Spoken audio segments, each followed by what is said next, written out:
નાખી દઈએ મકાઈ, પછી નાખી દઈએ આખી મકાઈ. તો ભાઈ આ આપણું ફાઇનલી મકાઈનું શાક. જો કેવું લાગ્યું છે કેજો મકાઈનું શાક. જય માતાજી, રામ રામ બધાને. તો નવા વિડીયોમાં તમારું સ્વાગત છે. તો કૌશિક ડોડા લેવા છે ને આનું શાક બને એમ કે મને તો ભાઈ આવડતું ને શાક એ બનાવવાના છે. પહેલી ટ્રાય છે ભાઈ. તો મકાઈની સબ્જી આ શું કહેવાય મકાઈનું શાક લઈને આવ્યા છે દેશી સ્ટાઇલમાં. તો જોજો ઠેઠ સુધી વિડીયો. અને ભાઈ પહેલી ટ્રાય છે એટલે જેવું બને એવું એક્સેપ્ટ કરી લેજો. પણ ટ્રાય કરીશું બેસ્ટ જેટલું બને એટલું. હા મને તો આપણે આવડતું નથી, આપણે તૈયાર કરી દેવું.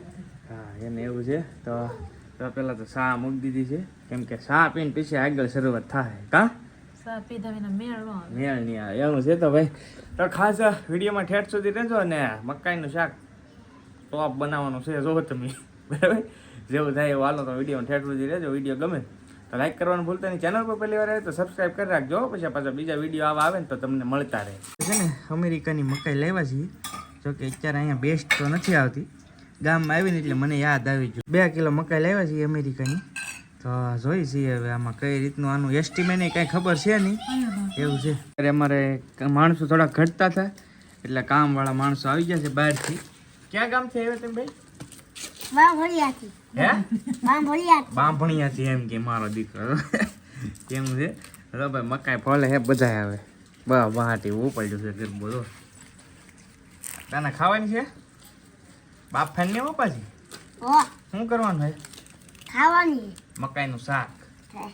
હે મકાઈનું શાક. હા ભાઈ છે યા મકાઈ તો મસ્ત ફોલી નાખી છે. બરાબર છે નહીં આ મકાઈ બહુ પણ છે આમ અમેરિકન. પણ આ 2 કિલો લીધી ત્યારે જો આવા નીકળ્યા આમાં અંદર ફોલ્ટવાળા નીકળ્યા છે અડધા. કાંઈ વાંધો નહીં હાલો હવે જોઈ જાય છે આગળ આગળ.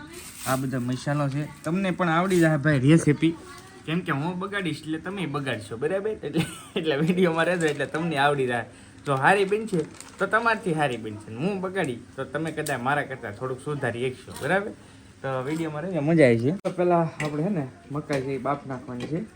તો સાદી સેન્સર સિસ્ટમ મકાઈ બાફવાની છે એટલે કુકરમાં ભરી દીધી છે.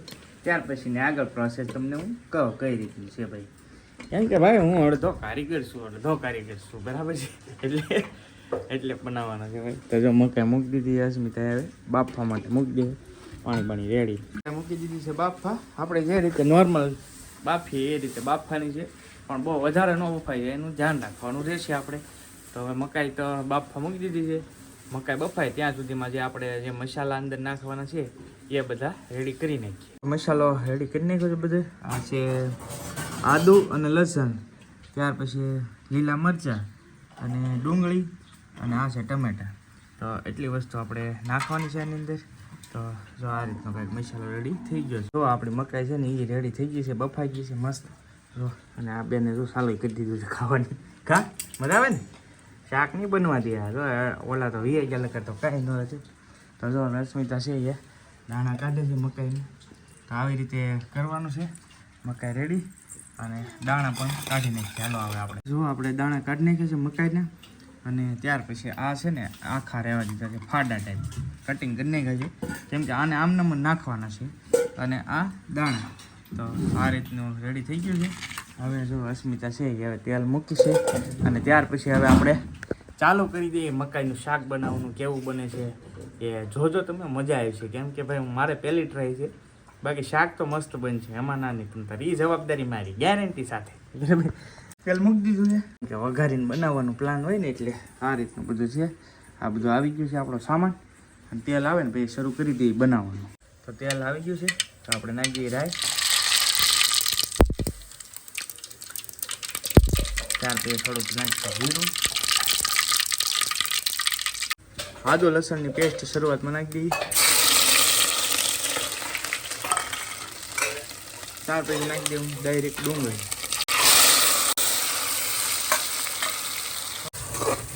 ડુંગળી હવે પાકવા દઈએ બરાબર.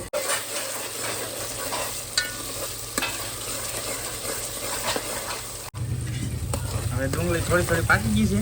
પણ સાથે સાથે આપણે નાખી દઈએ મરચાં પણ, જેથી કરીને 2 વસ્તુ એક સાથે સડી જાય બરાબર.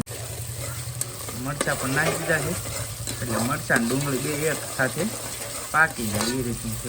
હવે ડુંગળી છે એ આપણી સડી ગઈ છે મસ્ત. તો હવે આપણે ડાયરેક્ટ લાગી દઈએ ટમેટાનો સોસ છે. ટમેટાનો સોસ નહીં એટલે કે ટમેટા ખમણેલા છે ભાઈ, એટલે કે તમને આમ થાય પાછું સોસ બોલ્યા છે. સોસ તો છે નહીં, સોસ નહીં ભાઈ, અમારી ગુજરાતી સ્ટાઇલમાં, દેશી સ્ટાઇલમાં મીઠું નાખી દીધું. જ્યારે મીઠું ઓછું નાખવું કેમ કે ભાઈ મકાઈ બાફતી વખતે પાછું નાખેલું હોય એટલે. તો જો આ રીતનું ટમેટાની ગ્રેવી નાખી દીધી છે. બરાબર પાકવા દેવાની છે. હવે આપણે તમે જોઈ શકતા છો તેલ છે એ છૂટું પડવા માંડ્યું કેમ કે સડે ને ખબર જ હોય કે ધીમે ધીમે ડુંગળી ટમેટા સડે એટલે તેલ છે ને ઓટોમેટિક મૂકવા મળે. પહેલાં શરૂઆતમાં નાખો એટલે ડાયરેક્ટ કેમ થાય કે તેલ જ ઘટશે, પણ ધીરે ધીરે બે વસ્તુ સડી જાય એટલે તેલ છે એ મૂકી દે ઓટોમેટિક. તો જો આમાં પણ એ જ રીતે હવે તેલ છે એ મૂકવા માંડ્યું છે. એટલે હવે આપણે છે ને મરચું છે એ પલાળી દીધું છે. કાશ્મીરી તો નહીં આપણી પાસે, સાદું છે, સાદું મરચું છે, કાશ્મીરી નથી. કાશ્મીરી હોય તો કલર વધારે પકડે, પણ જોઈ છીએ આમાં કઈ રીતનું થાય. તો મરચું છે એ પલાળી દીધું છે અને ગ્રેવી પણ પાકી ગઈ છે મસ્ત. તો હવે નાખી દઈ મરચું.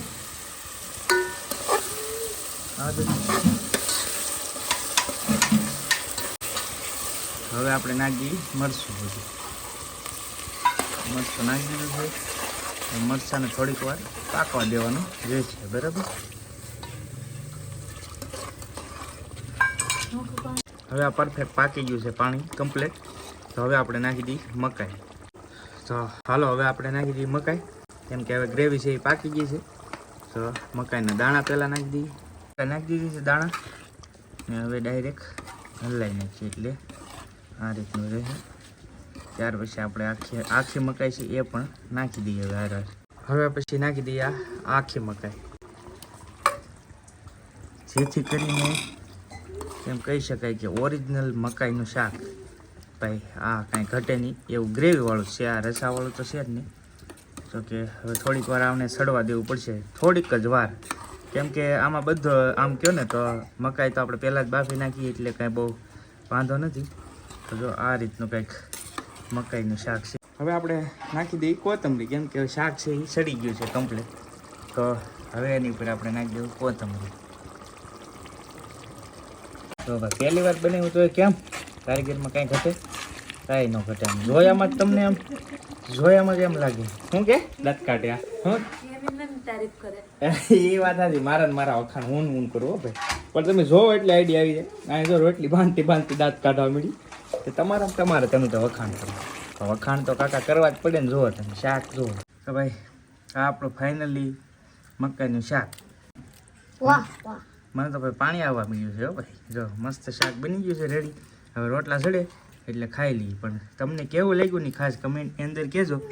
અને આમાં કાંઈ સિસ્ટમ હોય તો તમે પાસે આવડતું હોય તો કહેજો. મેં મારી સ્ટાઇલમાં બનાવ્યું છે શાક. બરાબર. હે મને ભૂખ લાગી છે. હવે તો ભૂખ લાગે ને ભાળી જાય એટલે. હે હવે રોટલી બની જાય ને પછી ખાઈ લઈએ આપણે. બરાબર. હા એક રોટલી બનાવતા ખાઈ લઉં. એક રોટલી બની જાય એટલી ભૂખ હોય એટલો જ હોય ભાઈ. હા એવું છે. તો હવે અહીંયા અસ્મિતા છે એ રોટલી બનાવી નાખશે મસ્ત. પછી રેડી થઈ જાય કમ્પ્લીટ આપણું.